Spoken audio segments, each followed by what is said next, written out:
नमस्कार दोस्तों। आज का टॉपिक है हमारा नेशनल ह्यूमन राइट्स कमीशन। तो इस टॉपिक में हम वही देखेंगे कि इसका कंपोजिशन कैसा होता है, ठीक है, इसका रोल क्या है, इसमें इशू क्या है, ठीक है, वर्क क्या करता है, ये तमाम चीज़ें इस पे हम देखेंगे। तो अगर हम इसमें नज़र डालें तो व्यक्तियों की जीवन स्वतंत्रता, समानता, सम्मान, इनसे संबंधित अधिकारों की सुरक्षा सुनिश्चित करता है। ह्यूमन डिग्निटी को इंश्योर करने की बात करता है। भारतीय संविधान और भारतीय न्यायालय द्वारा लागू किए जाने वाले अंतर्राष्ट्रीय अनुबंधों द्वारा गारंटीगत अधिकार हैं ये। मानवाधिकार संरक्षण अधिनियम जो है, protection of human rights act 1993 के तहत 12 अक्टूबर 1993 को नेशनल ह्यूमन राइट कमीशन बना, ठीक है। 12 अक्टूबर 2005 को आपका RTI भी, सेंट्रल इंफॉर्मेशन कमीशन ही बना था। फिर मानवाधिकार जो संरक्षण एक्ट है, इसमें संशोधन हुआ 2006 में और 2019 में भी संशोधन हुआ। मानव अधिकारों को बढ़ावा देने और उसकी रक्षा के लिए अपनाए गए पेरिस सिद्धांतों के अनुरूप ये स्थापित हुआ, ठीक।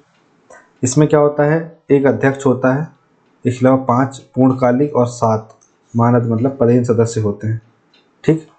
तो इसमें जो अध्यक्ष होता है वो भारत के पूर्व मुख्य न्यायाधीश या सुप्रीम कोर्ट के न्यायाधीश होते हैं, मतलब फॉर्मर CJI हो सकता है या फिर सुप्रीम कोर्ट का कोई जज हो सकता है।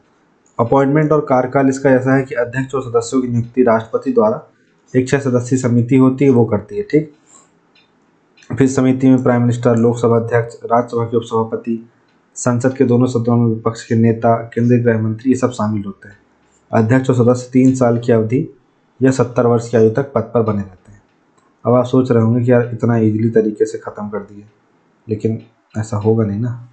तो इसको हम ऐसे कर देते हैं कि पहले हम इसकी संरचना समझ लेते हैं।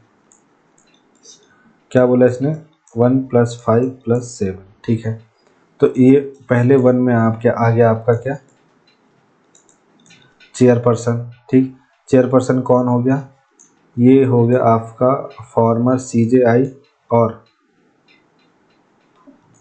जज ऑफ सुप्रीम कोर्ट, ठीक।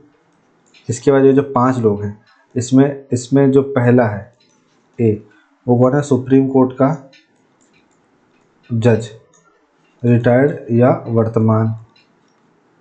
आपका बी है हाई कोर्ट का जज, ठीक है, वो भी कौन सा जज, मुख्य न्यायाधीश,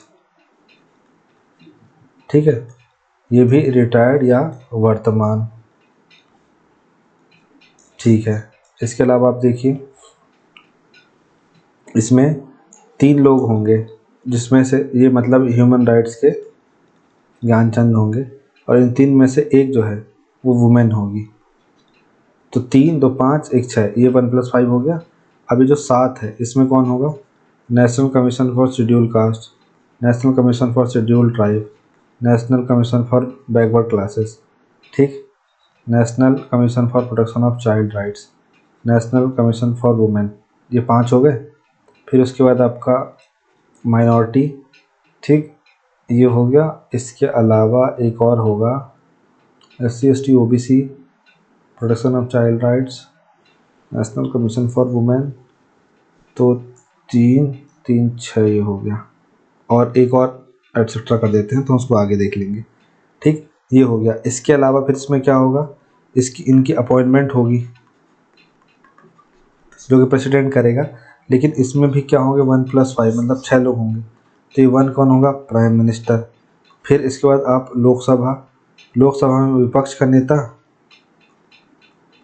और लोकसभा अध्यक्ष, राज्यसभा में विपक्ष का नेता और उपसभापति, क्योंकि सभापति तो उपराष्ट्रपति होता तो आएगा नहीं, ठीक है। फिर उसके बाद आपका होम मिनिस्टर। तो 2 2 4 1 5 और 1 6, ठीक है। एक कन्फ्यूजन है वो आगे दूर करते हैं, ठीक है। वो कन्फ्यूजन ये थी कि पहला तो ये हुआ कि चेयरपर्सन आपका former chief justice of India और जज ऑफ सुप्रीम कोर्ट हो गए, ठीक।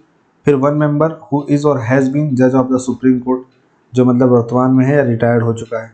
फिर who is or has been the chief justice of a high court, ठीक है, ये सही बोला था मैंने। कि मतलब जो chief justice of high court है या रह चुका है। फिर 3 मेंबर ऐसे चाहिए जो नॉलेज हो, जिनको प्रैक्टिकल एक्सपीरियंस हो in matters relating to human rights, और among 3 members 1 should be women. अब हम देखते हैं जो 7 अदर मेंबर्स हैं ये कौन कौन से हैं।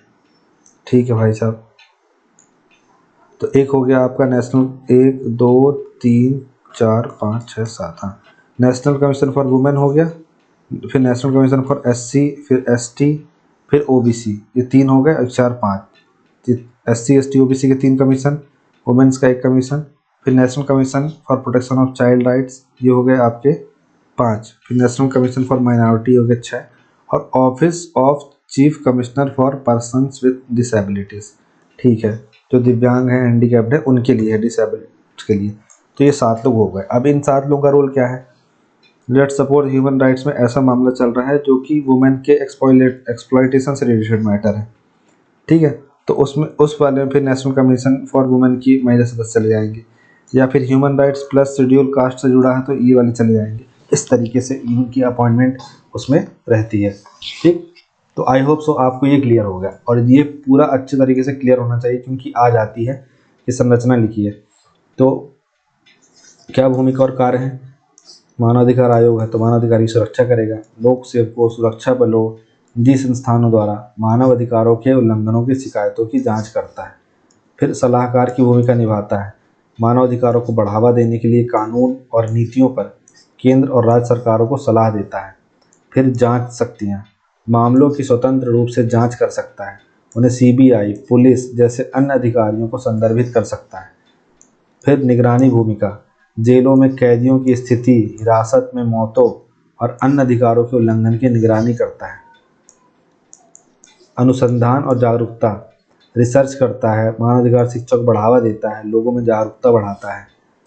फिर उसके बाद न्यायिक शक्तियाँ, मामलों की जांच करने, गवाहों को बुलाने, रिकॉर्ड मांगने, इनके लिए सिविल कोर्ट की शक्तियाँ रखता है ये। वार्षिक रिपोर्ट, मानवाधिकार मुद्दों, उल्लंघनों पर राष्ट्रपति और संसद को रिपोर्ट प्रस्तुत करता है। तो ये तमाम काम ये भाई साहब करते हैं। अब इनके साथ कुछ मुद्दे अटैच हैं, देख लीजिए वो। लैक ऑफ बाइंडिंग पावर्स, ठीक है, मतलब सब सलाहकारी चीज़ है। लिमिटेड जुरिस्डिक्शन, समन जारी कर सकते हैं बस। स्ट्रक्चरल लिमिटेशन, ठीक है। डिले इन अपॉइंटमेंट्स, मतलब अगर 1+5 जैसे मैंने बताया ना, ये 7 तो पदे ना, इनको किनारे कर दो, तो ये जो 5 है इनमें से 2 खाली रहेगा, 3 खाली रहेगा, ये चलता रहता है। एलिगेशन ऑफ बायस, ठीक है, समझ जाइए। Financial and human resource constraints, human rights commission है बट ह्यूमन रिसोर्स का ही लैक है। लो रेट ऑफ इम्प्लीमेंटेशन, 100 केस आए तो 10 केस ही इम्प्लीमेंट हो पाए। लैक ऑफ अवेयरनेस, क्योंकि फिर फाइनेंशियल कॉन्स्ट्रेंट्स है ना। अवेयरनेस अमॉन्ग सिटीजन्स, तो मतलब सिटीजन्स के बीच में, मतलब ये है पुलिस तक तो जा नहीं पाती है जनता, ह्यूमन राइट्स कमीशन तक जाएगी। बैकलॉग ऑफ केसेस, ठीक है, पुराने केसेस कितने बड़े हैं। Limited role in arm force violation, ठीक, तो जहाँ जिन क्षेत्रों पे अगर आर्म फोर्स द्वारा वायलेशन होता है उन क्षेत्रों पे इसका लिमिटेड रोल है। तो ये सब इसके आपने देखे लिमिटेशंस हैं। अब मैं यहाँ पे एक बात आपको स्पष्ट करना चाहूँगा कि आपको इस पूरे इसमें 2 चीज़ें आपको याद रखनी है। सबसे पहले तो आपको ये याद रखना है कि जो इसका जो रोल है, ठीक है, वो तो आपको याद रखना ही रखना है। इसके अलावा आपको इसका कंपोजिशन जो है ना, वो बहुत अच्छे से आपको याद रखना है। ये आपका हो गया अध्यक्ष, ठीक है ना, फिर आपका हो गया सुप्रीम कोर्ट वाला, फिर आपका हाई कोर्ट वाला, फिर 3 लोग वाला, और इसमें से 1 महिला वाला याद रखना है। फिर इसके बाद आपको क्या याद रखना है कि फिर इसके बाद 7 पदे ने याद रखने हैं आपको, ठीक है।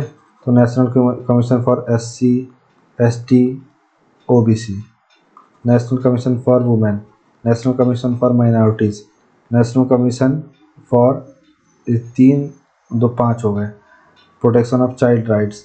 फिर उसके बाद ऑफिसर फॉर डिसेबल्स, तो ये हो गए। फिर आपको याद रखना है कि अपॉइंटमेंट कमेटी, तो इसमें याद रखिए 1+6, तो ये जो 6 है इसमें लोकसभा विपक्ष, लोकसभा अध्यक्ष, राज्यसभा विपक्ष, राज्यसभा उपसभापति, होम मिनिस्टर, ये 5+1 प्राइम मिनिस्टर। तो ये तो पूछता ही, आपको बहुत अच्छे से याद रखना है, ठीक। तो आई होप सो आपको नेशनल ह्यूमन राइट्स कमीशन समझ में आया होगा। अब हम नेशनल कमीशन फॉर वुमेन्स वो स्टडी करेंगे। तो thank you so much for watching this video. Have a nice day.